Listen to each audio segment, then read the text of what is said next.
You may have noticed since the most recent title update that the base pass rush in Madden 23 has slowed down quite a bit, but a lot of players right now are running double edge threats to keep their pass rush moving out of formations such as the nickel over or the big nickel over G or the nickel 2-4-5, and the list goes on and on.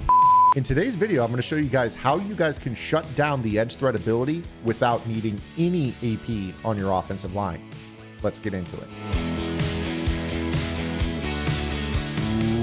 What is up, guys? Zane from the Madden YouTube channel. In today's video, we're going to be talking about how to nullify edge threats. Now, I am aware that out there right now, the most popular edge rush cocktail, if you will, is an edge threat double or nothing. Now, if you guys go over to my strategy website, gridirongameplans.gg, I will explain to you in the October Vault why this is a huge waste of AP, because you can do way better than edge threat double or nothing for considerably less ability points out of your budget. It's really the best cocktail for pass rushing in the game. Go over there and check it out, because what I'm going to share with you guys today will shut off edge threats for 0 AP. And the tip, simply put, is play action. Play action. That is all you need to make these edge threats not do anything on the snap. So what I'm going to do here is I'm going to show you guys kind of a 2-snap sequence. We'll run more than 2 snaps, but I want to show you what happens when you have edge threats on both sides. So right here we have Khalil Mack and we have Joey Bosa. And if you guys run a traditional drop back play, it is very likely that these abilities will light up instantly and get pressure on you pretty well. Now right there, that was actually what we would consider to be a pretty slow animation. But you guys obviously have faced double edge threats this year. People will basically run nickel over, they'll pinch their defense, and they will just basically let these guys instantly win. And if you guys don't have edge protectors to stop them and you're running a regular pass, this can be really tough. I mean, you see how that looks. It's screaming fast. Now, the thing about edge threat that you guys need to be aware of is that if you guys call a play action play, it will kind of delay the insta shed. So the game is broken down into 2 phases during the pass rush. You have that initial get off where there's a chance for an instant win. Those are typically wins that you get from abilities like the edge threat or the double or nothing, hence why players are stacking them. And again, go over to Gridiron, you guys can do better than edge threat double or nothing for cheaper.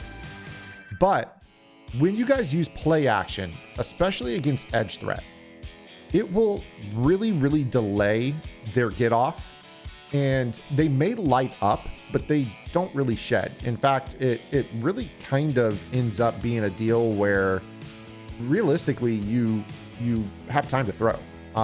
Now, of course, if somebody is running nothing but play action, your opponent might be able to, blitz you a little bit.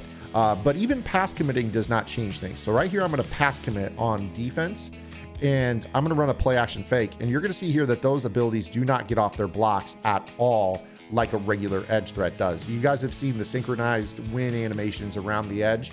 This basically delays the timer.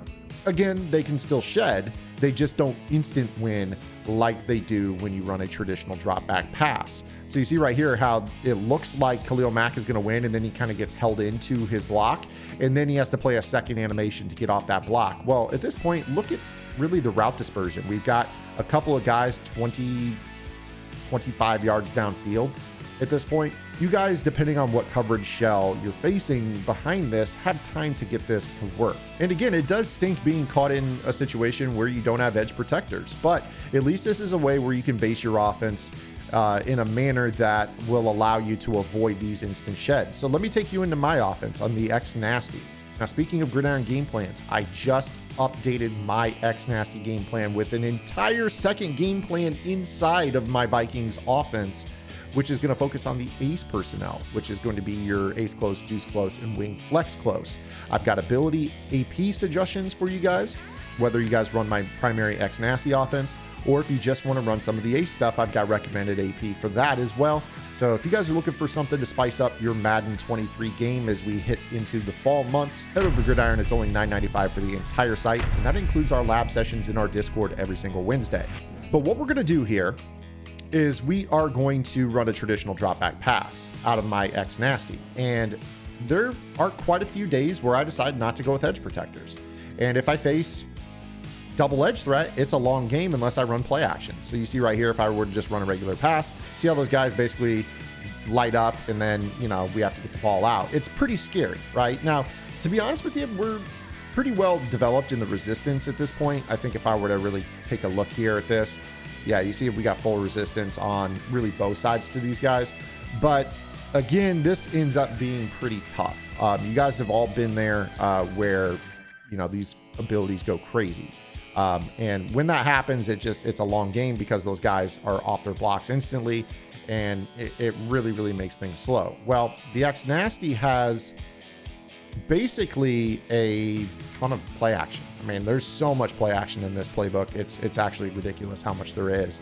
And you guys can really delay those get-offs pretty well. Now, of course, I didn't set up any route combos. Again, it doesn't stop the guys from shedding after the play action. It just prevents the instant win, which is really, really key. It's going to give you about 2.5 to 3 seconds, which is about normal for this game. Now, if you factor in players are paying 6 AP for 2 edge threats, if you can basically make edge threats not activate the way that they're expecting for half of their AP, that's going to put you in the driver's seat. So this is a simple tip. You know, it works under center, works in shotgun, but it really delays them and it puts them on kind of like, you know, a delayed timer.